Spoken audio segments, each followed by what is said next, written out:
Lista de argumentos para usar na sua redação. É exatamente isso que você vai receber neste vídeo. Eu vou pegar vários argumentos, vou explicar qual é a minha posição com relação a cada um deles e você vai aprender como você pode melhorar a sua argumentação nas suas redações. Então já assiste esse vídeo até o final, curta, se inscreve e escreve aqui nos comentários. Eu vou passar no Enem 2024. Já começa a se conectar com essa energia. E agora vamos para o primeiro argumento. E o primeiro argumento é responsabilização individual. Eu vou colocar ele na letra D, na posição mais baixa, porque é um argumento assim polêmico e que eu particularmente não gosto muito. A ideia desse argumento é que o problema vinculado com o tema é causado por um indivíduo. É pelo indivíduo. O indivíduo é o culpado pela existência do tema. E isso não faz muito sentido justamente porque a maioria dos temas são sociais e as causas são coletivas. Não é um indivíduo que muitas vezes vai ser o responsável por um problema. É tudo construções. São vários aspectos, várias óticas, várias lentes diferentes que contribuem para a existência de um problema. Então, quando você coloca que a culpa é do indivíduo, você cria uma narrativa que muitas vezes vai ter falhas, vai ter furos e vai ter coisas inadequadas. Então, eu não gosto desse argumento. E agora vamos para o argumento de inoperância estatal. É um argumento que eu gosto muito, eu já usei muito em muitas redações. Ele facilmente poderia vir aqui, ó, no S, mas eu vou botar ele no A, porque eu já usei demais, eu já usei muitas vezes. Se você me acompanha no Instagram, no Twitter, você já viu redações que eu escrevi e eu usei esse argumento aqui. Mas como eu já usei demais, eu vou colocar no A. Vou explicar para você a lógica dele, porque é uma lógica muito de boa e ótima para usar em muitas redações. A ideia é que o governo, ele é uma entidade responsável por cuidar do nosso país. Isso é óbvio. Porém, e quando existe um problema? O tema da redação muitas vezes é um problema, muitas vezes ele traz um problema. E aí, né, o tema é um problema. O governo cuida do país e ele tem o dever, a obrigação de impedir que problemas aconteçam. Mas temos um problema acontecendo, então isso quer dizer que o governo não cumpriu seu papel de forma completa, satisfatória, tem um problema acontecendo. A ideia é essa. O governo deve cuidar dos problemas. Tem um problema, ou seja, falta ação governamental. Essa é a ideia. Você vai pautar o seu texto, o seu argumento na falta de postura adequada do governo, ou seja, inoperância estatal. Encaixa em vários temas, é excelente, dá para conectar em muitas redações, é ótimo. E agora vamos para a cultura imediatista. É um argumento interessante, mas tem que ter cuidado na hora de usar ele. Vou colocar no B. Vai no B.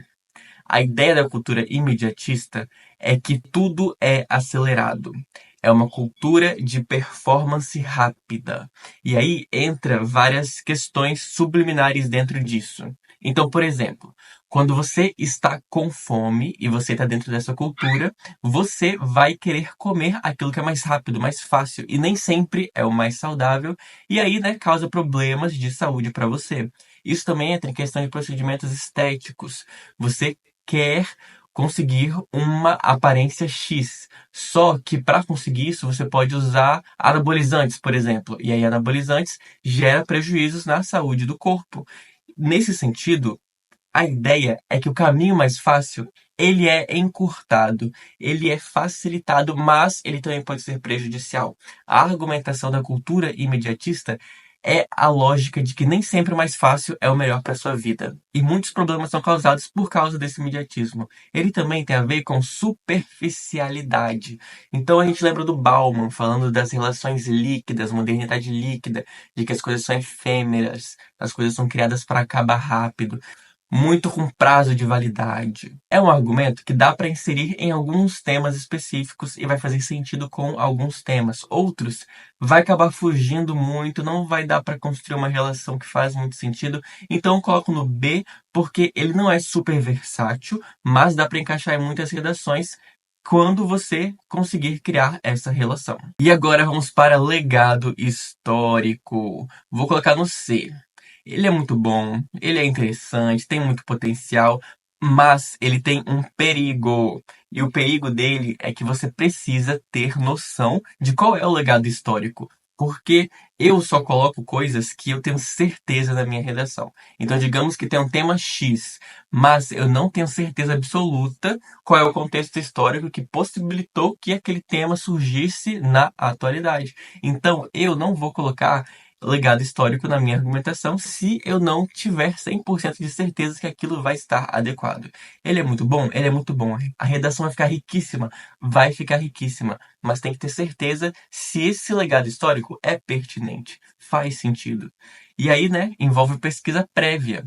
E na redação você não vai ter uma pesquisa prévia. No dia do Enem, é você e a prova e o que você já sabe naquele momento. Então eu prefiro argumentos que são mais versáteis. Vamos para o próximo. Insuficiência legislativa. Vou colocar no C.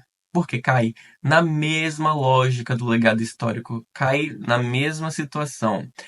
Quando você pega as leis que existem no Brasil, são muitas. É uma quantidade assim surreal, gigante. E aí que entra o problema. Como é que você vai falar que a causa do tema é a insuficiência legislativa se você não tem certeza dessa informação?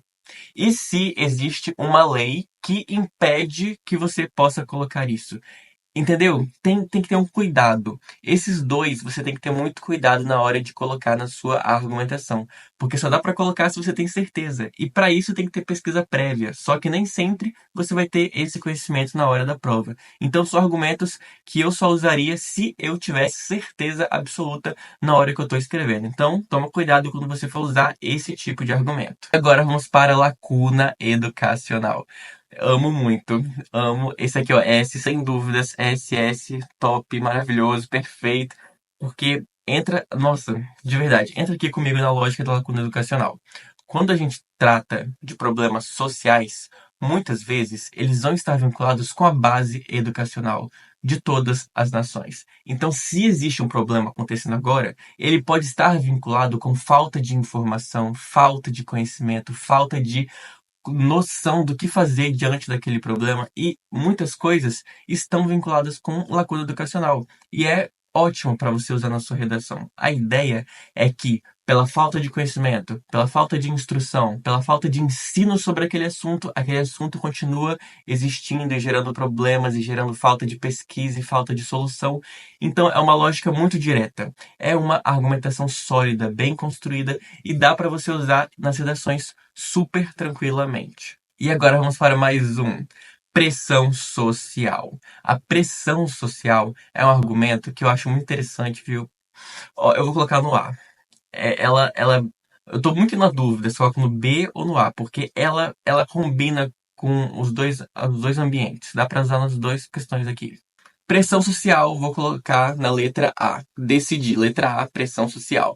Pressão social é um argumento que traz a ideia do coletivo influenciando o problema, influenciando a perpetuação do problema. Então, por exemplo, existe uma escola e as crianças lá dentro fazem bullying umas com as outras. Como isso está acontecendo, nós podemos trazer a pressão social à tona. Uma pessoa faz bullying com a outra, aí a outra vai lá e revida e faz bullying e vira um ciclo infinito de brigas e constantes problemas nesse sentido. Ou seja, existe uma pressão social que mantém aquele problema acontecendo. Também tem a ver com uma pessoa começar a ter um tipo de postura e essa postura ser valorizada. Quando essa postura passa a ser valorizada, aquilo vira a norma, aquilo vira o padrão de como as pessoas têm que agir. E aí que entra o problema. E quando o que virou padrão é algo nocivo, é algo que gera problemas para a vida das pessoas, a saúde das pessoas. Por exemplo, vape. Muita gente usando vape, estragando o pulmão, ficando doente, passando mal, tendo problema. Já teve assim um monte de notícias sobre isso. Só que existe um aspecto cool dentro disso, dessa ação de usar vape. E aí entra a pressão social. As pessoas usam, incentivam aquele comportamento e o problema vai se perpetuando. Então, pressão social dá para encaixar em muitas redações, porque parte da lógica de influência, de que um indivíduo influencia o outro e isso faz uma ação no coletivo e todo mundo está se sentindo pressionado a agir de uma determinada forma. É um argumento que faz muito sentido. E agora vamos para o último, silenciamento midiático. Coloquei até esse emoticon. E esse silenciamento midiático é um argumento assim, ó, maravilhoso. Ele é esse, sem dúvidas. Eu não tenho dúvidas desse lugar para ele. Silenciamento midiático S. O silenciamento midiático traz a ideia de que a falta de postura da mídia agrava o problema. Então, quando a mídia não fala sobre o assunto X continua em alta, continua causando problemas. E quando eu falo mídia, você pode entender como rede social, revista, jornal, todas as mídias possíveis, as mídias televisivas, mídias tradicionais, mídias digitais, todas as mídias. Quando as mídias não falam sobre um assunto, o problema se agrava.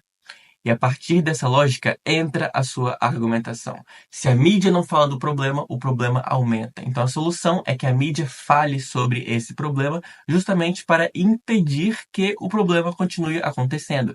E aí, quando a mídia dá visibilidade para esse assunto, as pessoas começam a pensar em soluções. Algo começa a acontecer para impedir que o problema continue existindo. Então, é uma relação simples, objetiva, direta, coerente, e dá para encaixar com praticamente todos os temas. Lacuna educacional e silenciamento midiático são impecáveis na minha percepção. Dá para você conectar com tudo. Se você quer levar assim, ó, eu quero dois argumentos para ficar em paz na hora que eu for escrever uma redação. Leva com você lacuna educacional e silenciamento midiático, porque dá para colocar em praticamente tudo. E eu amo isso aqui. Eu gosto muito desses dois argumentos, eles são excelentes. Muitas redações que eu já escrevi, eu usei esses dois porque facilita demais a sua escrita. Então, de verdade, eu aconselho a priorizar argumentos que são mais gerais. Justamente porque no dia da prova será que você vai ter a noção do legado histórico por trás daquele tema? E será que você vai ter noção das leis por trás daquele tema? Já tem muita questão para fazer, já tem muita coisa para se preocupar. Então, usa a sua energia mental de forma sábia.